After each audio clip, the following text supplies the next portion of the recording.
Well, this isn't good. We're already lost, and we're in the town of Bishop, following Peter, who doesn't seem to know where he's going. So this is not a good omen for this trip. Yeah. The beginning drive to yes, we had a weather situation. Oh, here they are.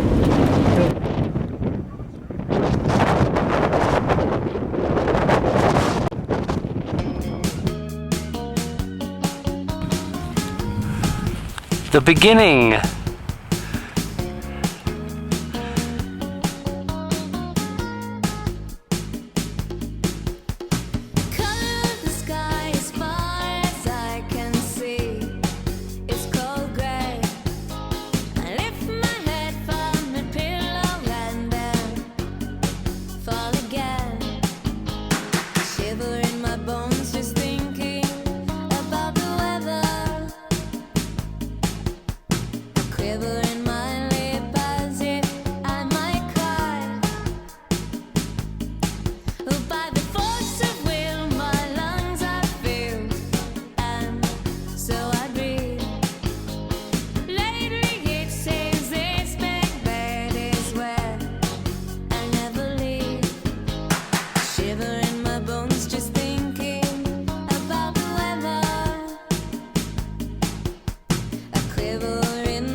I think Peter calls these things shortcuts.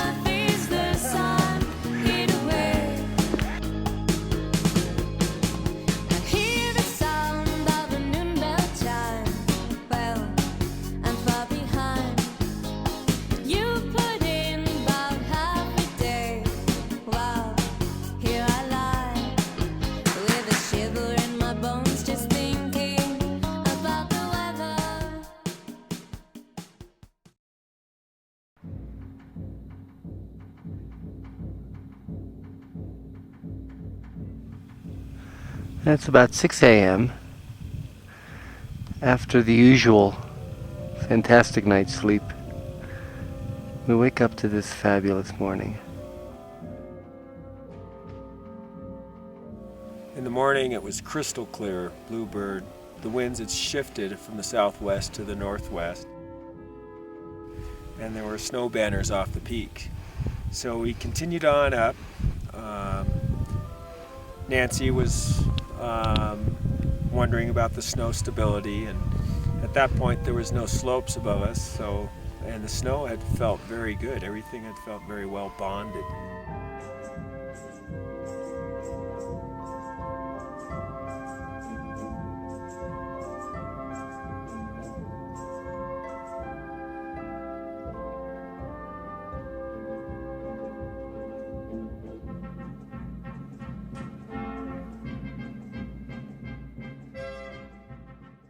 Continued on, and now right after leaving Echo, we came to our first aspect and incline slope that could have potential slide, and we avoided doing kick turns so we didn't have anybody above anybody else, and we spread out 20 feet or so.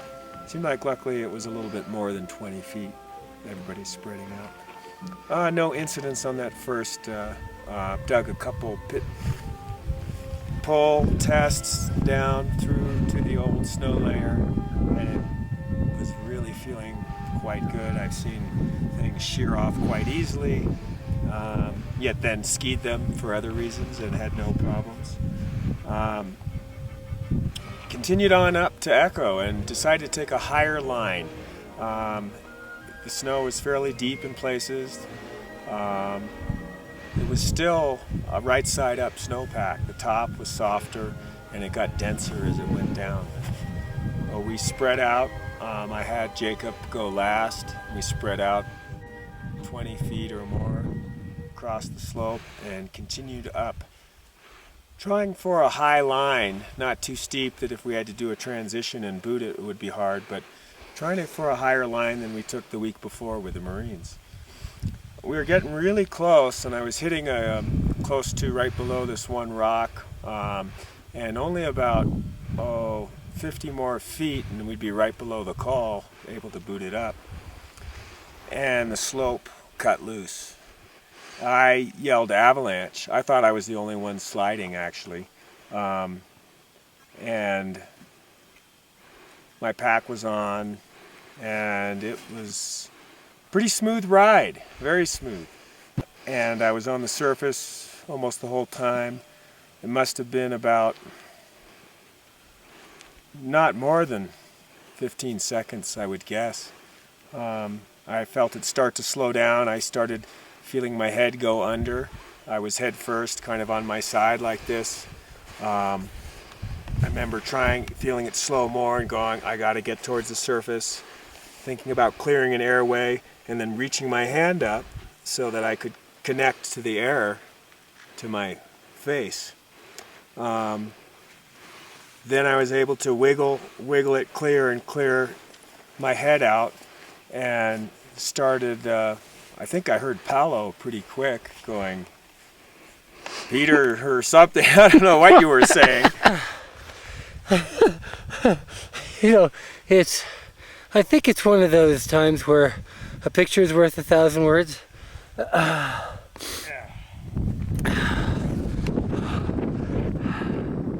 That's where we dug Peter out. That's where the slide ended.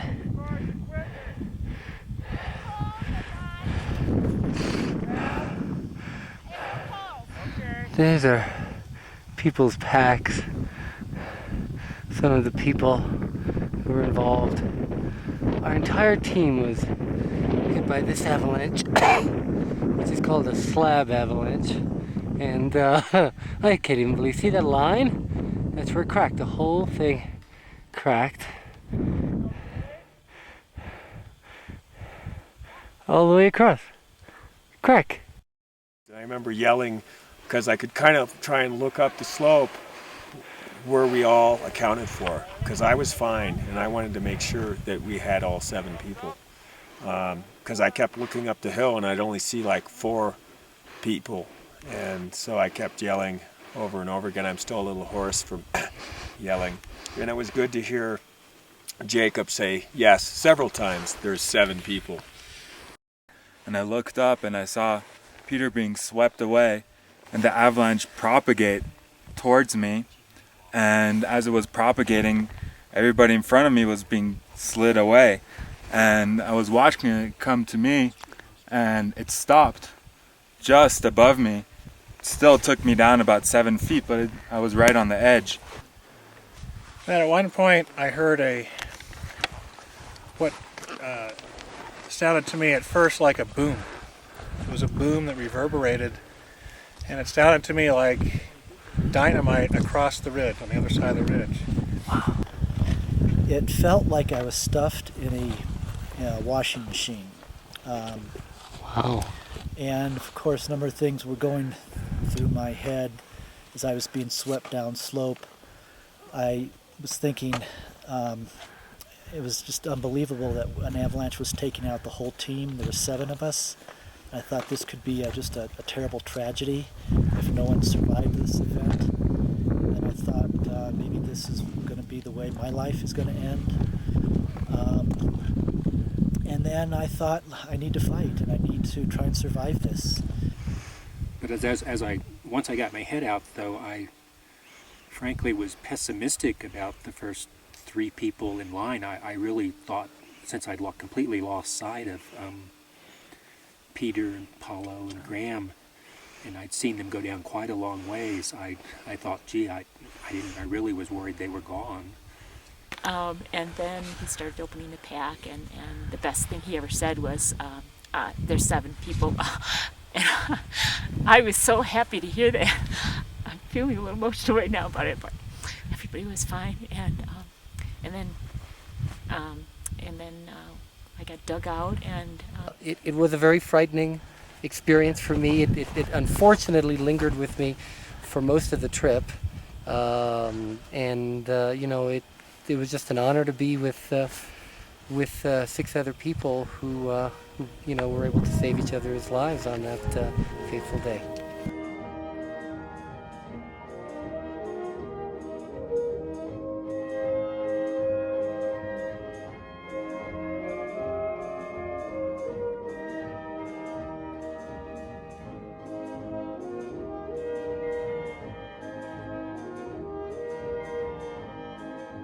This happened at 12 o'clock noon, and by it was like 12:15, and everybody was out and moving about, even less time than that.